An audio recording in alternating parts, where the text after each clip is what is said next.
So here I can start off with down the middle, and then from here I can show the anatomy as it was at the time of death.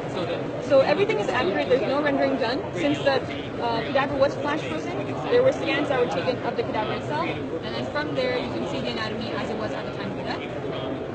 You can also isolate or annotate different parts of the system.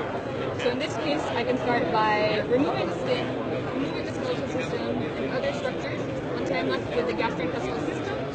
From here, I can get a better view by just zooming in, and I can also get a posterior view by just giving it a little spin. And in this case, I can start removing different structures and getting the annotation of any structure I remove. And I have this undo button where I can bring everything back up. This is amazing. And in this case, you can also have concurrent views of, let's say, the muscular system and skeletal system, and also start removing different areas to see regional anatomy and other types of anatomy as well at the same time.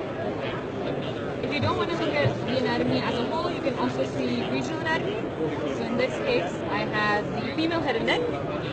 To mimic something that you find in surgery, you can also do natural cuts.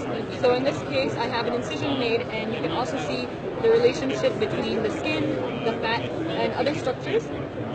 And as I showed earlier, you can go ahead and also remove structures here and press this undo button.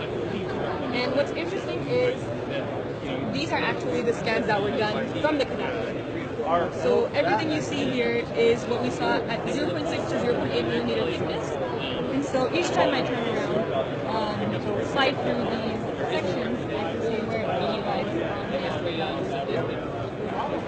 And you're not just limited to the head and neck, you also have areas like the brain, large areas like the thorax and the abdomen, all the way down to the leg and foot.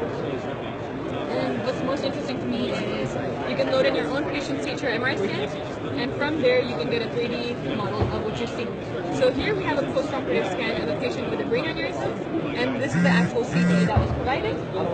You can go ahead and slide through the CT and see exactly where the clips were placed as well. So if I go down here, it'll show where it is here. And same functionality as before. You can go ahead and make a quick cut into the 3D model and see where the clips were placed as well. So it's kind of more intuitive when you see something in 3D, where the clips were placed rather than just focusing on a CT. And you can also add in some vasculature if needed. And you can also move it back down. There's other ways where you can utilize this where I bring in transparent soft and hard tissue. And so in this case, you still see where the clips were placed.